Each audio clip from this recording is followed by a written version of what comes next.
In light of many of the modern concerns with economic nationalism, the rise of Trump, the Buy British campaigns, the British jobs for British workers, I think it might be worth looking at the actual nature of the interaction of the global supply chain.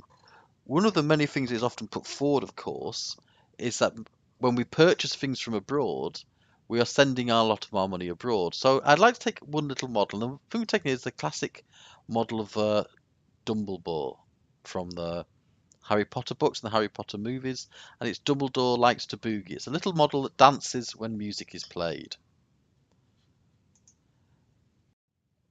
Now, this model basically costs £10 when you buy it, and it's made in China. So the interesting question is actually of that £10 which you pay in the shop, exactly how much of that price goes where and how much of it goes to China? Because we're talking about demanding that we make more things at home, we buy less made in China products. It's worth actually looking how much of the stuff actually goes to China. So let's have a little look at this. First thing to notice is that the retailer and the distributor, the companies in this country, they take £5. So if you any product that is sold in a British shop in general, the cost of it on the shelf, half of that money goes directly to the shop that is selling it. They are the ones who take the big company amount out of it. So if you buy it off the shelf in a supermarket in England, half that money, half the price is going straight to the supermarket, to the shop. So that stays in this country. Mattel, the manufacturer, takes about £2. Takes about 20%. So the manufacturer of any product takes about 20% of it. And this is for designing it, for advertising, all these other things that it does going forward. So they're actually taking their own chunk there, and that will go to their shareholders. It'll go to paying the wages of where they're actually designed. And most of these top jobs, that's the design and advertising jobs, are probably based in Europe or based in the UK or both the US. So those are staying in the West.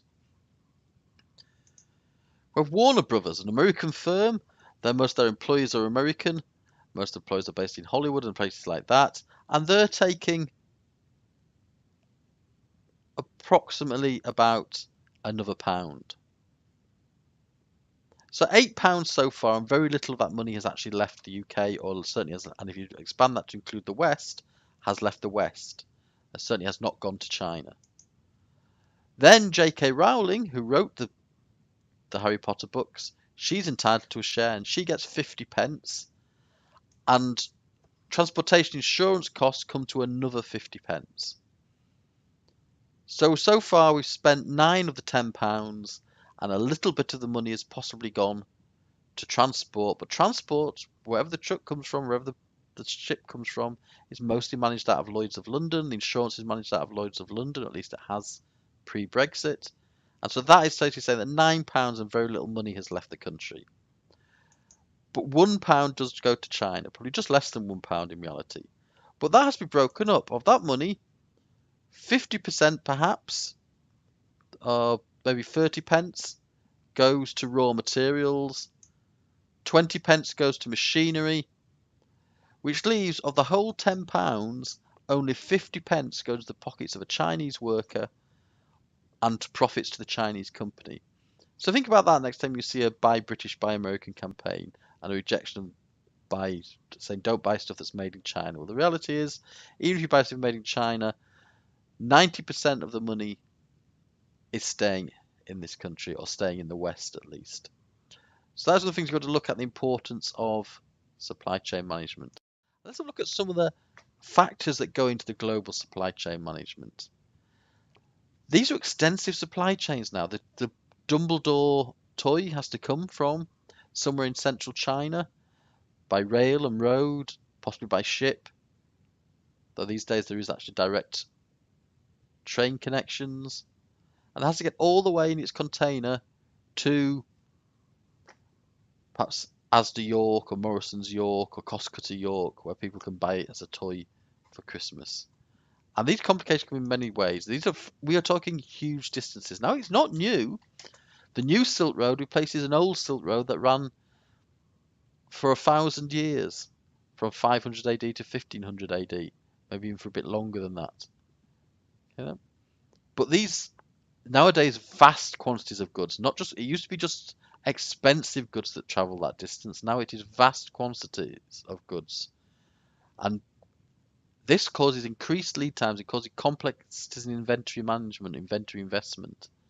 So there's substantial geographical distances of large numbers of goods. These long lead times mean, how do we forecast accurately what people want? How do we compare the operating practices of the West perhaps to operating practices of China? All this time, different currencies are being evolved. How exchange rates are fluctuating. We all agree to pay for something in one currency, but we actually are being paid in another currency. If unless we manage to hedge that currency, it could well be that our profit margin can go up or down, it can be wiped out simply by a shift in currency rates. In many countries, perhaps on the way, if you get things from Africa, getting things from South America, Central America, maybe less so China, but certainly India, Bangladesh, etc., there can be real problems in the infrastructure of transport and factories and communication systems. There can simply be problems with the supply of electricity. Equally, there can be human infrastructure problems. Do we have enough skilled labour? How much local material can we source? Do we need to ship material in because we've actually used up all the local material? We haven't been able to manage it with that. And there's also a huge amount of product proliferation as different products are actually customized for different markets. So these are very important things for us to look forward to as they become complexities in the global supply chain. It causes many, many complications, which leads to a large number of large trends. Current trends that we're looking at. The idea that good, well-managed supply chains make winning firms. It's not products, it's not services, it's distribution and logistics. Supply chains are strategic, supply chains compete with one another. The Walmart Asda supply chain is a hugely successful supply chain. And this has made, certainly in the States, has driven many other businesses out of business and many other supermarkets disappeared. But of course, that when they tried to replicate it elsewhere, it hasn't necessarily been successful. They failed in the US, and they are struggling up against Tesco and Morrison's, etc., over here in the UK. Amazon has been massively successful, and it is not a book supplier, it is a logistics distributor. And that is what the secret and key to its success is. So what are the key areas? The electronic marketplace itself has produced a number of new initiatives. We have e-distributors, lots and lots of tiny little companies representing thousands of suppliers, and people buy and sell on the spot. You can immediately go onto line, find what you're looking for, buy it. We have ways that companies connect up to one another so that actually all orders are done electronically, all purchases done electronically, credit notes are issued, businesses sent out, people pay fees to join into these markets, and in return they get long-term contractual purchase, they get guaranteed at ranges.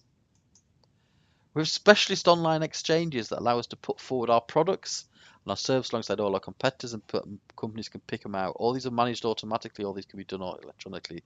The power of the internet, the power of IT has changed the context of supply chain management. And we also have industrial consortia, where industrially owned markets are set up, and they by companies, by businesses, by organizations that represent a cluster of companies within the same business. And these allow buyers to purchase their direct inputs. They have a limited set of invited suppliers. So some of the problems and some of the questions of quality control are taken out.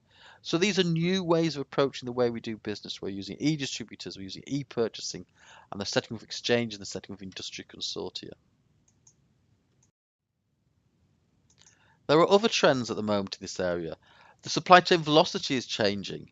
These great distances with great uncertainty have meant that these are less efficient. People are building up stockpiles at various parts of the supply chain. These are made because of barriers, these are hedges, these are things that are designed to act as an impact buffer.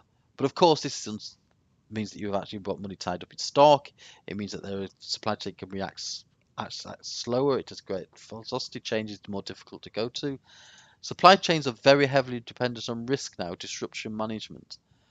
Risk assessment is an extremely important thing to be able to do if you're managing a supply chain, if you're looking at the way that international considerations take part.